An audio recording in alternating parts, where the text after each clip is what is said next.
O que fazer nos dias de angústias? Nós vamos hoje estudar esse tema e eu convido os irmãos para que abram a palavra em 1 Samuel, no capítulo 30. Vamos ler versículos 1 a 25.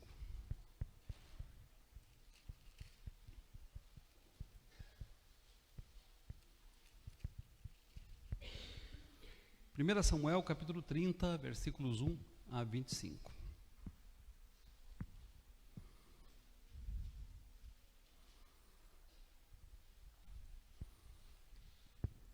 Vamos ler alternadamente, mas eu também lerei com os irmãos os versículos pares, para que quem está na live possa acompanhar. Vamos ler juntos.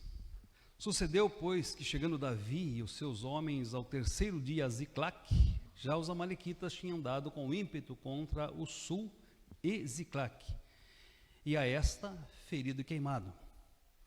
Tinham levado cativas as mulheres que lá se achavam, porém a ninguém mataram, nem pequenos nem grandes, tão somente os levaram consigo e foram seu caminho. Davi e os seus homens vieram à cidade, e ei-la queimada, e suas mulheres, seus filhos e suas filhas eram levados cativos. Então Davi e o povo que se achava com ele ergueram a voz e choraram, até não terem mais forças para chorar. Também as duas mulheres de Davi foram levadas cativas, Ainoã, a jezreelita, e Abigail, a viúva de Nabal, o carmelita. Davi muito se angustiou, pois o povo falava de apedrejá-lo, porque todos estavam em amargura, cada um por causa de seus filhos e de suas filhas. Porém Davi se reanimou no Senhor. Disse Davi a Abiatar, o sacerdote, filho de Aimeleque: traze-me aqui a estola sacerdotal. E Abiatar a trouxe a Davi. Então consultou Davi ao Senhor, dizendo: perseguirei eu o bando, alcançá-lo-ei? Respondeu-lhe o Senhor: persegue-o, porque de fato o alcançarás e a tudo libertarás. Partiu, pois, Davi, ele e os 600 homens que com ele se achavam, e chegaram ao ribeiro de Besor, entre os retardatários, onde os retardatários ficaram.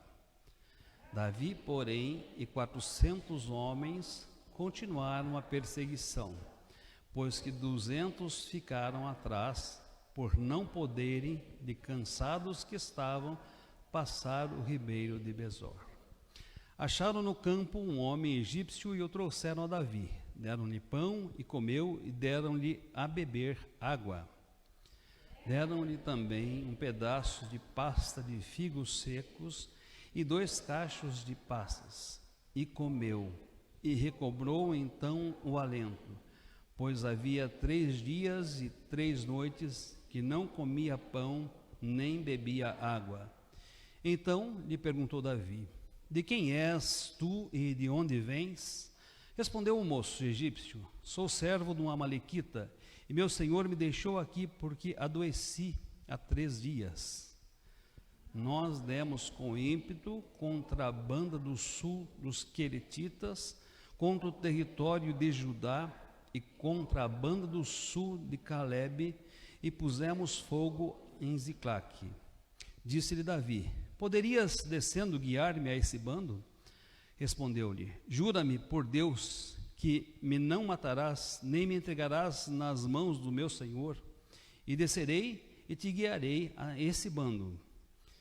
E descendo o guiou.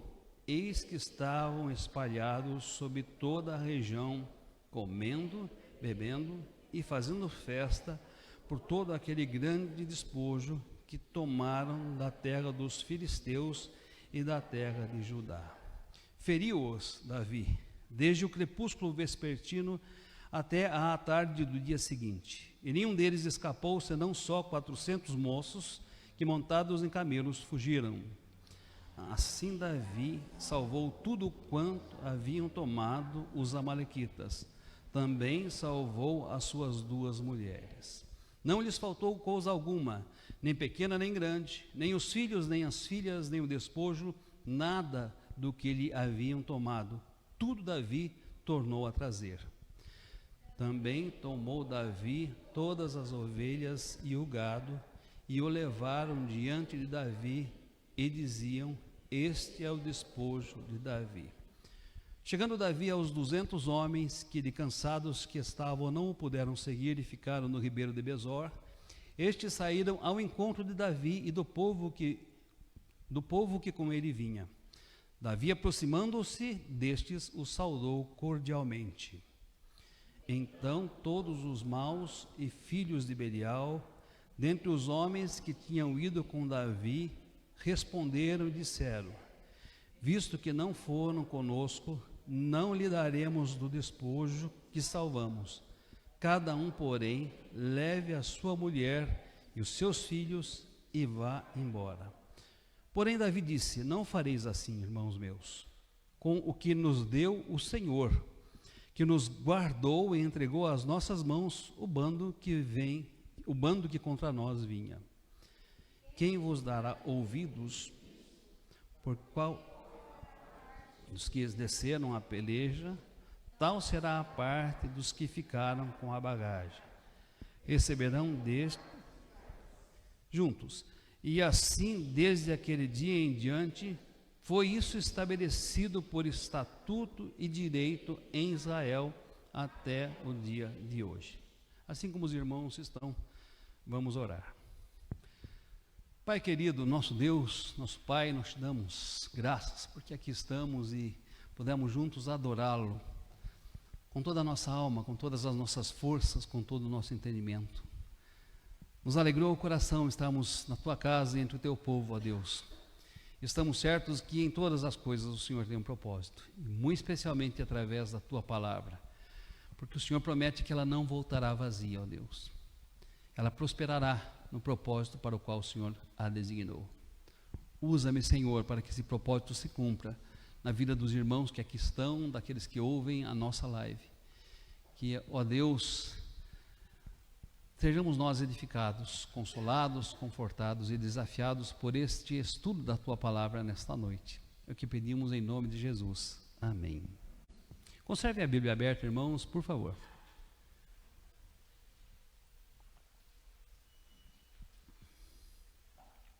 O que fazer nos dias de angústias? Há muitos queridos que nos nossos dias têm uma visão triunfalista da vida. E movidos pela felicidade abundante que vem nos status das mídias sociais, acreditam que não passarão por dificuldades, não passarão por problemas e não enfrentarão dias de angústias. E então, movidos por esta visão idílica e edênica apresentada nas mídias sociais, eles buscam futilidades como se nessas futilidades fossem encontrar o fruto precioso, o fruto dourado da felicidade. Isso tem gerado como consequência uma profunda depressão em muitos, que percebem que não conseguem no seu dia a dia, não conseguem na sua rotina desfrutar de uma vida triunfalista, de uma vida edênica, idílica, de uma vida de plena e total felicidade em todos os seus momentos. Não nos enganemos, meus queridos. A Bíblia diz que enfrentaremos sim dias de angústias.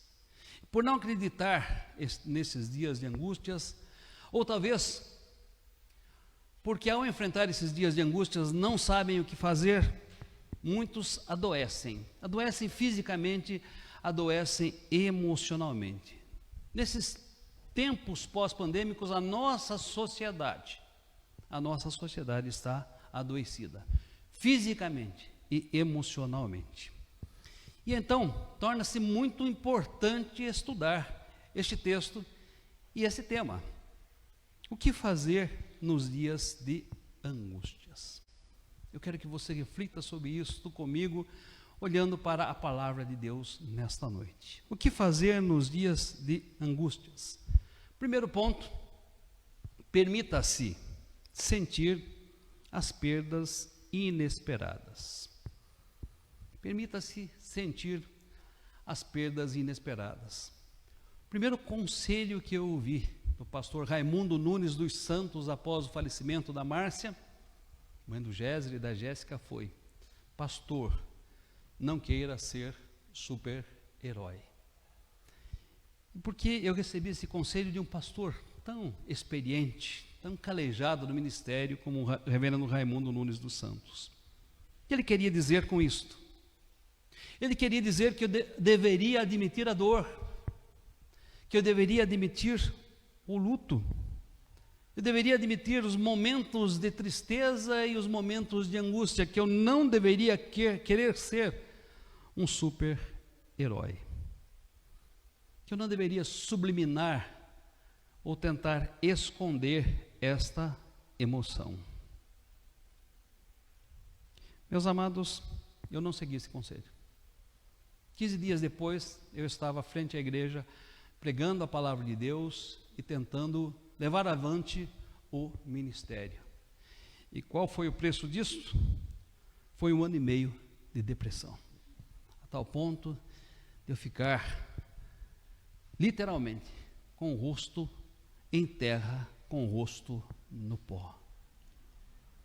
Não queiramos ser super-heróis diante das perdas inesperadas, diante dos contextos de tristeza, diante dos contextos de angústia. A Bíblia diz que Deus conhece a nossa estrutura, mas eu pergunto, nós conhecemos a nossa estrutura? Nós admitimos a nossa estrutura? Nem sempre, meus queridos.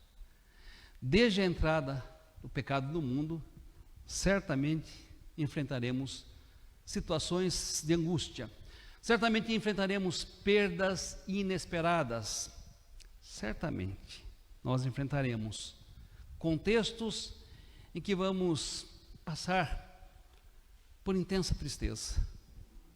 Certamente nós vamos, como Davi, experimentar momentos em que vamos chorar até não ter mais forças. Uma religião que pregue prosperidade e que negue a realidade desses dias de angústia não está fundamentada nas Sagradas Escrituras.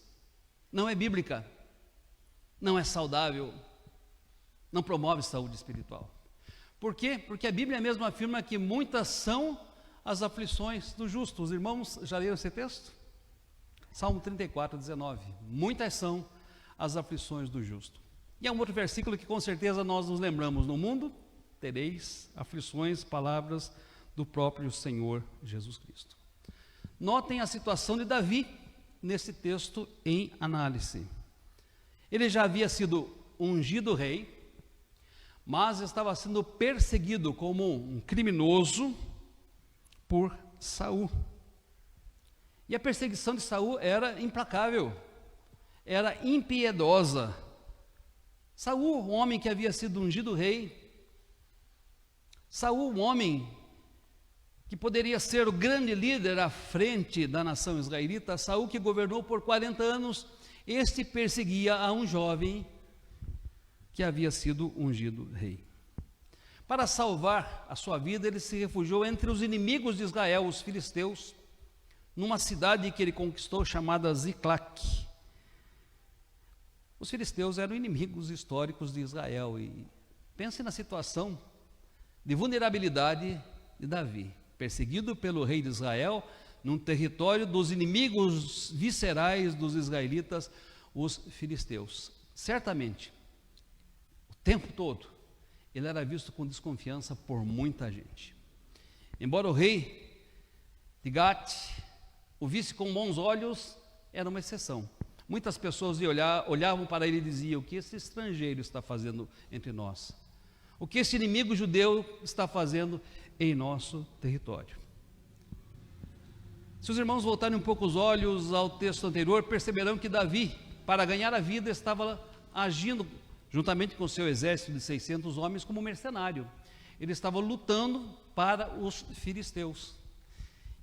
E então eles foram fazer uma guerra contra os israelitas. E Davi estava junto.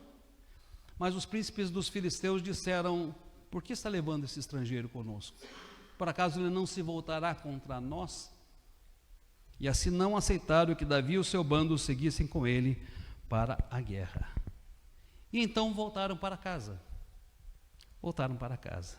E quando chegaram em casa, o que encontraram?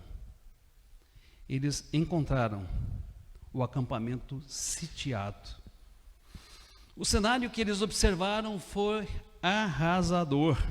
Os amalequitas tinham dado com ímpeto contra Ziclague e tinham levado tudo: as mulheres, as crianças e os pertences e os bens dos israelitas que estavam acompanhando Davi naquele lugar. A Bíblia diz que o desespero tomou conta de todas as pessoas. A angústia tomou conta de todas as pessoas. Às vezes nós enfrentamos o desespero e a angústia, mas observemos a intensidade do desespero e da angústia destes que estavam com Davi. Notem, meus irmãos, como a Bíblia descreve com clareza o que eles viveram. Davi e o seu bando levantaram a voz e choraram, até não ter mais forças para chorar.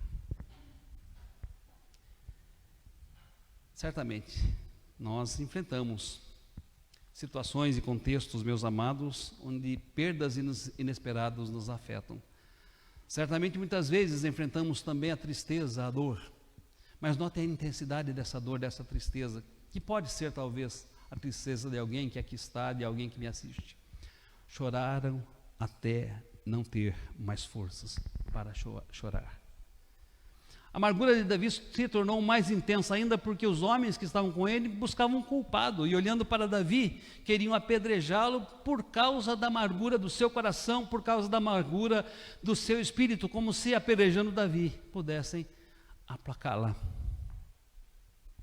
Meus amados, antes de prosseguirmos, ainda dentro desse primeiro ponto, eu gostaria de convidar a pensar nas lições que são apresentadas no próximo slide. Quero destacar 3 lições deste primeiro ponto. Não estranhe as perdas inesperadas e inevitáveis. Não estranhe. Há perdas que não são inesperadas e inevitáveis. Já passei por isso. Os irmãos também, com certeza, têm experiências para contar. Quantas perdas inesperadas e, por outro lado, quantas perdas inevitáveis se deram conosco. Não estranhemos. Elas acontecem porque vivemos num mundo mau, num mundo que foi contaminado pelo pecado. Elas acontecem porque o mundo jaz no maligno. E ela acontece, sem dúvida alguma, porque nós temos um inimigo vivo e ativo que está tentando nos derrubar. Portanto, não estranhe. Não estranhe, meus queridos, estas perdas inesperadas e inevitáveis. Ainda dentro deste primeiro ponto, uma segunda lição: não subestime nem sublimine a dor, permita-se senti-la. Não queiram ser super-heróis. Como crentes, sim, podemos nos entristecer, como crentes, sim, podemos chorar às vezes, até não ter mais forças. Não vamos nos portar como se não fôssemos pó. Precisamos conhecer a nossa estrutura. Uma terceira lição dentro desse primeiro ponto. Entenda que o luto também é remédio para a sua alma. Jesus se entristeceu, Jesus chorou. E talvez não devamos conter as nossas lágrimas quando muitas vezes elas se fizerem necessárias para curar a nossa alma. A Bíblia diz, e eu gosto muito desse versículo, que Deus as recolhe numa vasilha, Deus as recolhe num odre. E notem, elas estão escritas no livro de Deus. Salmo número 56, versículo 8. O segundo ponto que eu quero destacar deste texto, meus queridos, acompanhe através da projeção. Reanime-se no Senhor seu Deus e busque nele a resposta para as suas angústias e para a tomada de decisões. Reanime-se no Senhor seu Deus e busque nele a resposta para a sua angústia e para a tomada de decisões.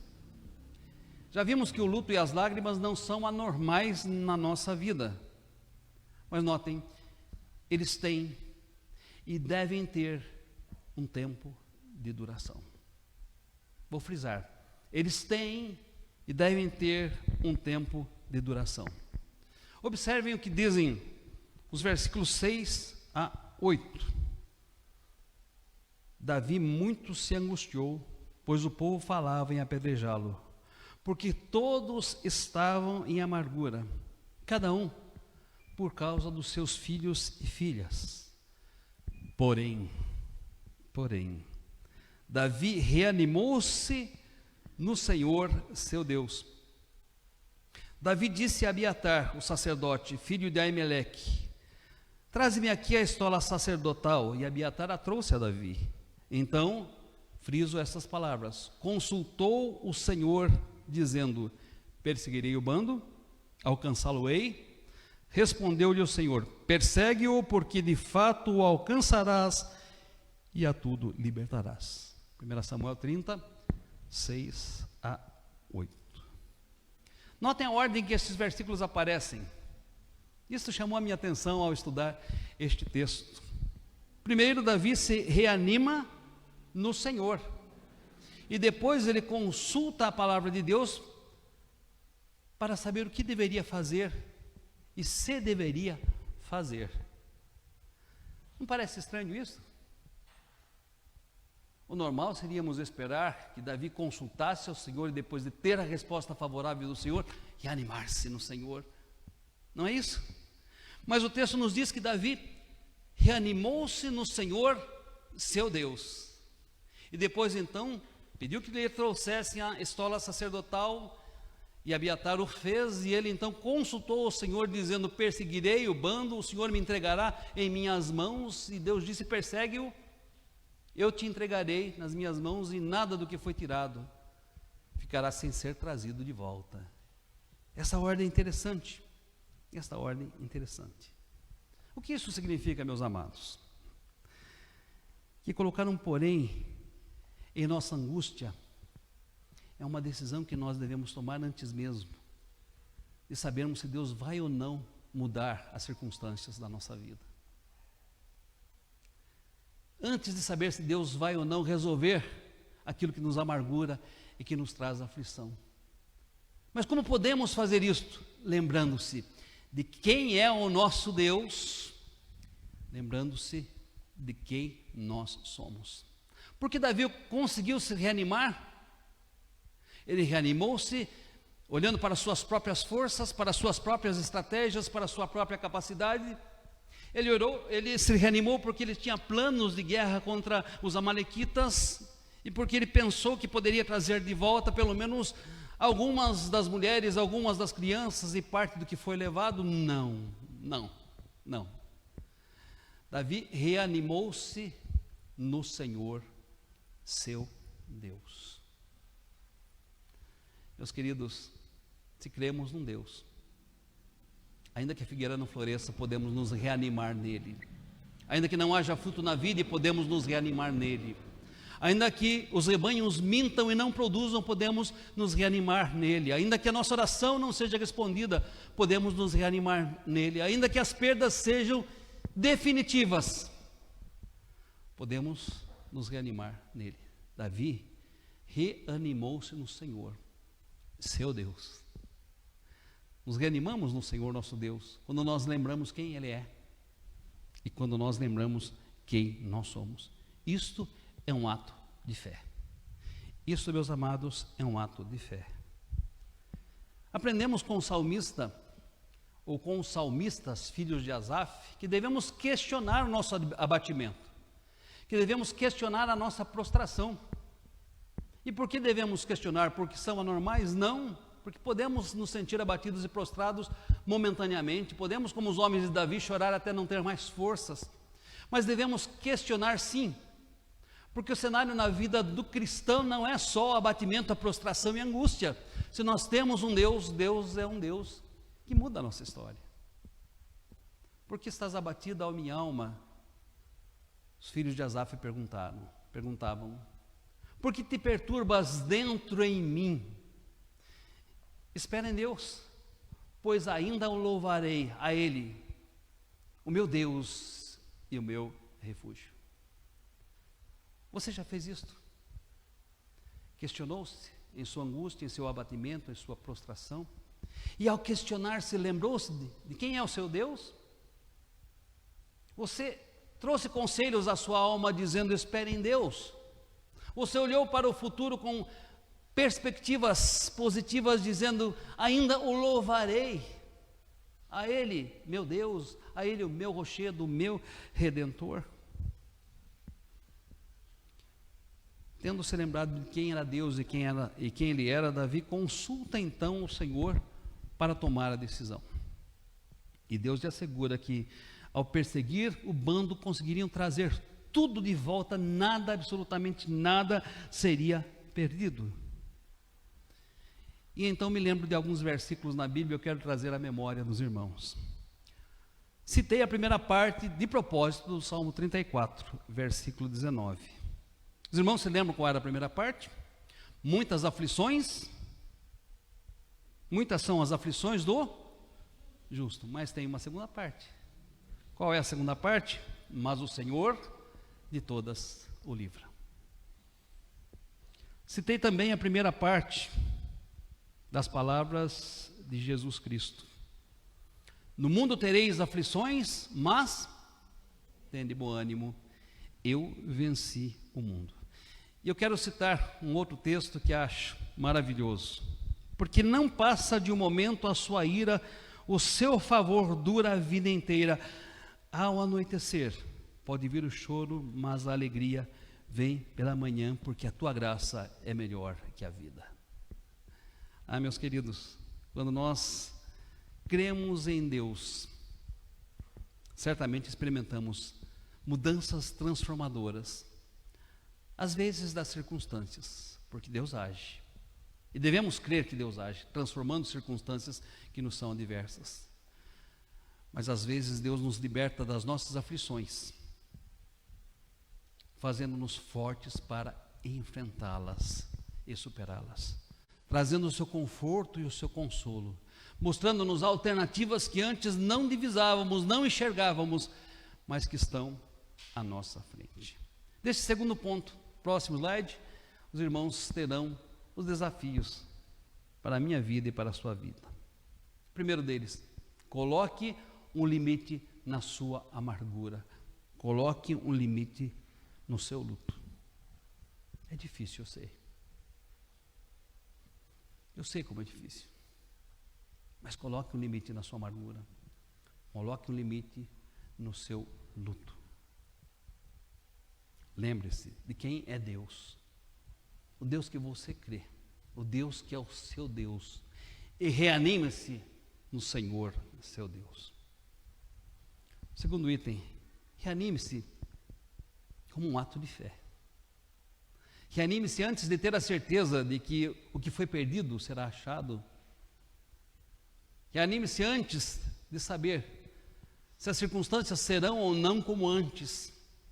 Reanime-se no Senhor, seu Deus.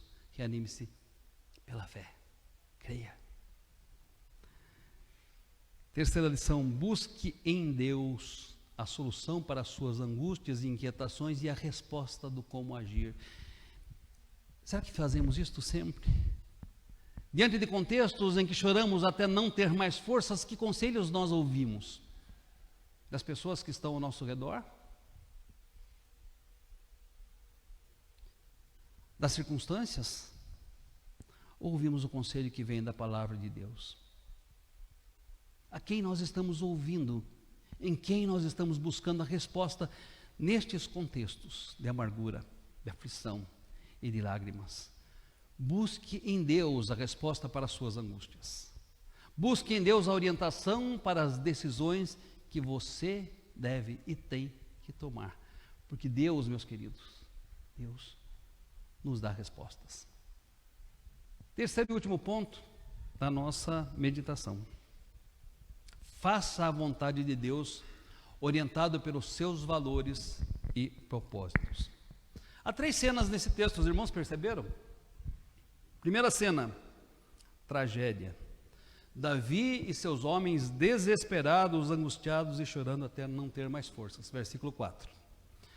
Segunda cena, Davi reanimando-se no Senhor seu Deus e buscando em Deus a resposta para as suas angústias e para as suas decisões. Versículo 6. E a terceira cena, Davi, orientado pela palavra de Deus, partindo para recuperar tudo aquilo que havia sido perdido. Nós entendemos que esta terceira cena nos desafia a fazer a vontade de Deus, orientado pelos nossos valores e propósitos. Mas vamos ver isso num contexto mais amplo nesse texto. Observe comigo, os meus irmãos. Desde que Davi foi ungido rei, em algumas circunstâncias ele foi provado em sua obediência a Deus. Acompanhem os textos, se os irmãos quiserem. Primeiramente, quando ele foi enfrentar Golias, ele foi estimulado a fazê-lo. Seus próprios irmãos disseram: você é interesseiro, você está querendo se aparecer, você está querendo se mostrar, nós sabemos que são egoístas os desejos do seu coração. Davi poderia muito bem entregar os queijos para os seus irmãos e voltar para casa. Ele poderia muito bem, diante dessas palavras de desestímulo dos seus irmãos, dizer: olha, acho que é isso mesmo, né? Será que eles não têm razão? Mas não bastasse isso, quando ele foi se apresentar perante Saul, Saul disse: mas você, bonitinho, ruivinho, desse jeito, né, vai enfrentar a Golias? Ele é guerreiro desde a sua mocidade, é treinado na arte da guerra, e você que experiência tem? Colocou sobre Davi a sua armadura, e Davi não conseguia suportar a armadura de Saul. Mas Davi não se deixou influenciar por estas vozes, Davi não se deixou influenciar por estas circunstâncias. Ele fez a vontade de Deus, orientada pelos seus valores e pelos seus princípios. Ele foi ao encontro daquele soldado e disse: tu vem contra mim com pedras e paus? Eu vou contra você em nome do Senhor dos exércitos, porque você não está afrontando tão somente o povo de Israel, você está afrontando a Deus, e em nome do Senhor, Davi derrotou aquele gigante. 1 Samuel, capítulo 17, versículos 31 a 38. Uma segunda circunstância em que Davi foi provado. Ao fugir de Saul, que por causa dos ciúmes o caçava, procurando injustamente tirar a sua vida, por 2 ocasiões Davi teve a oportunidade de matar Saul. A oportunidade estava ali escancarada à sua frente.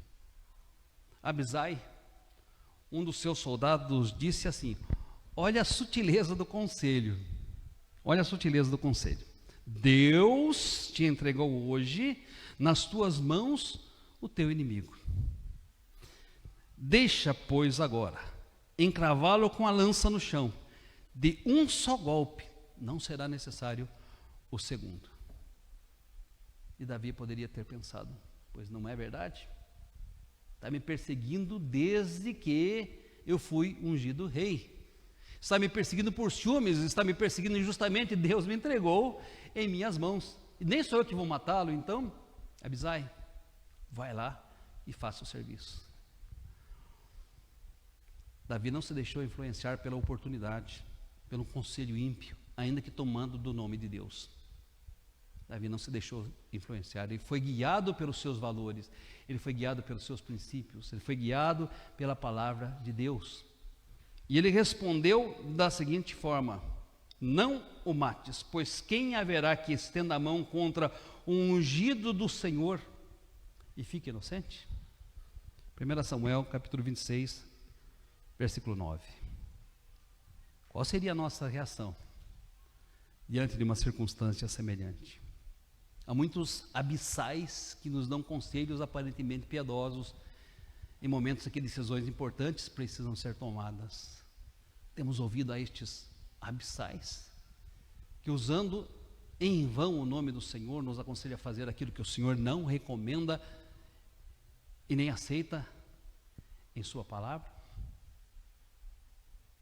Esses conselhos, meus queridos, os têm sido acolhidos ou rejeitados? Feliz é aquele que os rejeita. Feliz o que rejeita o conselho dos ímpios. E uma terceira circunstância em que Davi demonstra ter agido pelos seus valores e princípios. À medida que perseguiam os que tinham levado cativo as mulheres e crianças, 200 homens não conseguiram caminhar com o exército. Estavam por demais cansados, por demais exaustos e estavam prostrados. Não conseguiriam atravessar o rio que se fazia necessário para que prosseguisse na batalha. Lembrem-se que eles passaram uma noite inteira chorando, e chorando até não ter mais forças. Lembrem-se que as condições psicológicas e emocionais daqueles homens estavam estraçalhadas. 200 homens ficaram ali. Davi partiu com 400 homens do seu pequeno exército para a batalha. E depois de uma vitória completa, arrasadora contra os amalequitas, eles voltaram, trazendo as mulheres, as crianças, aquilo que havia sido levado e aquilo que tomaram daquele bando. Eles estavam certamente muito alegres com aquilo que o Senhor havia feito na vida deles. E então se encontraram com aquele bando. E o bando foi ao encontro do exército certamente para saber o que aconteceu. Deus deu vitória? Todas as nossas mulheres e as nossas crianças estão aí? Todos os nossos pertences estão aí?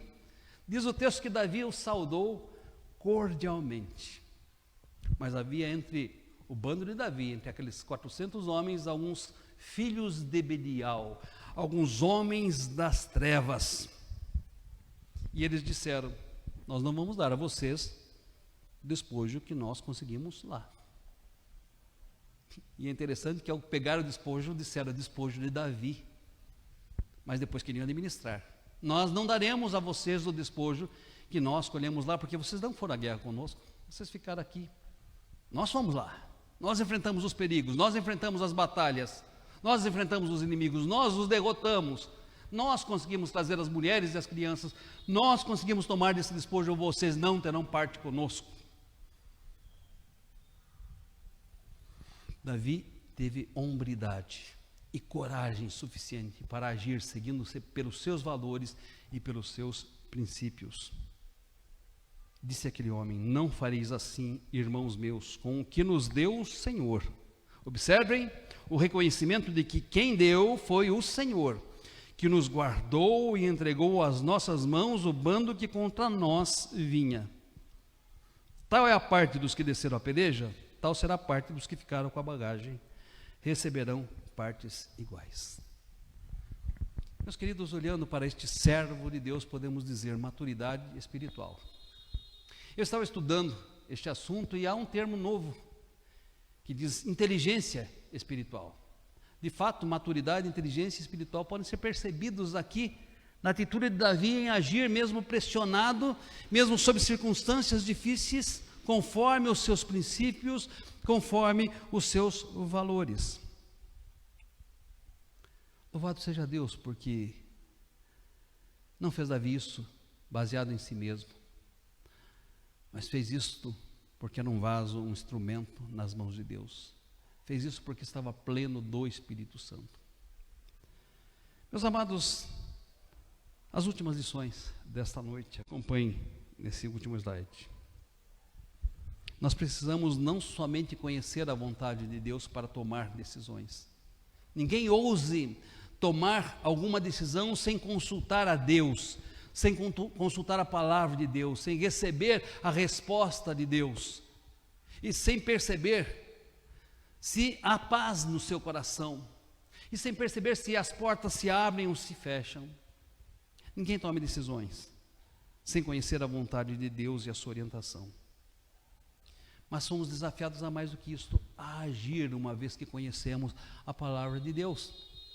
Muitas vezes nós ouvimos a palavra, conhecemos a palavra, sabemos qual é a palavra, mas não temos coragem suficiente para agir de acordo com a palavra. Nos acovardamos. E a covardia não é uma característica de quem herdará o reino dos céus. Os covardes não herdarão o reino dos céus. Uma segunda lição: não nos deixemos influenciar pelas circunstâncias. Lembram-se de Saul? Deixou-se influenciar pelas circunstâncias porque Samuel se demorava em vir para oferecer o sacrifício e ele mesmo assumiu uma prerrogativa de sacerdote, não sendo sacerdote, e por causa deste ato Deus o rejeitou e buscou um homem segundo o seu coração.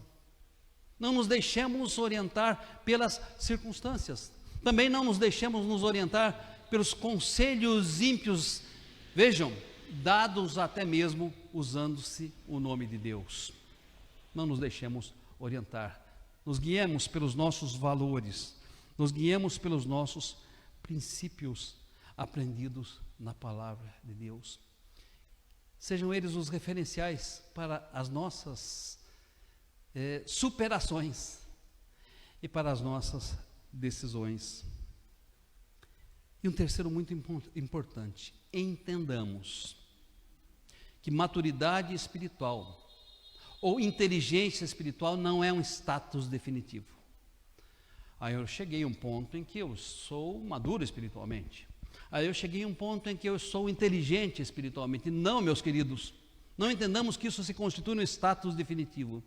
É algo que só se dá quando nós retroalimentamos com uma vida de comunhão com o Senhor, de intimidade com o Senhor e andando na presença do Senhor. É só assim que nós seremos maduros e inteligentes espirituais em todos os contextos da nossa vida, mas especialmente nos momentos das angústias, das tribulações, das pressões e das dificuldades. O mesmo Davi, que foi tão sábio, tão usado por Deus nesse capítulo, é um Davi que falhou grandemente em relação à sua família. Quando a sua filha foi estuprada por o seu meio-irmão, quando ela sofreu a ignomínia em Israel, quando ela saiu pelas ruas chorando e lançando cinza sobre a sua cabeça, tendo a sua estola rasgada, Davi não acolheu sua filha. Davi não repreendeu ao seu filho. Isso foi causa de tragédia para o seu reino.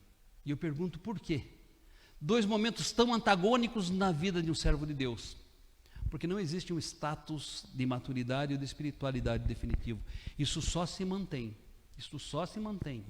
se nós retroalimentarmos com a palavra de Deus, com uma vida de intimidade com Deus, com uma vida de comunhão com Deus, andando na presença do Senhor. Meus amados, se nós por acaso enfrentarmos dias de angústias, não queiramos ser super-heróis. Não pretendamos não chorar, não sofrer. Entendamos que o luto é necessário e que as nossas lágrimas estão escritas no livro do Senhor e Deus as recolhe num odre. Esvaziemos o nosso coração da dor, muitas vezes chorando até não ter mais forças. Mas que isso não se constitua um estado definitivo, que nos vai empurrar para uma depressão sem fim. Que nós, sustentados por Deus e pelo Espírito Santo que está em nós, encontramos aquele momento de trazer à nossa memória aquilo que pode dar esperança. Encontremos um momento de nos lembrarmos quem é o nosso Deus e quem nós somos. Encontremos um momento de reanimar-se no Senhor, ainda que as circunstâncias sejam as mesmas e não vejamos nenhuma transformação. Que Deus promova isso em nós, que nós aprendamos a nos reanimar no Senhor. A tristeza é inevitável, mas precisamos aprender a colocar um fim no nosso luto e na nossa dor. E a reanimar-se no Senhor. E por fim, precisamos aprender a agir, orientados pela palavra de Deus. Precisamos aprender a agir, direcionados pelo Espírito Santo de Deus. Precisamos aprender a agir, não movidos pelas circunstâncias, não movido pelo conselho de pessoas insensatas ou ímpias, mas movido por aquilo que Deus nos diz, através do seu livro santo. E que possamos, ó Deus, alimentar, meus irmãos, alimentar nossa espiritualidade, uma vida de comunhão, de intimidade, andando na presença de Deus. Que Deus assim nos abençoe. Em nome de Jesus. Amém.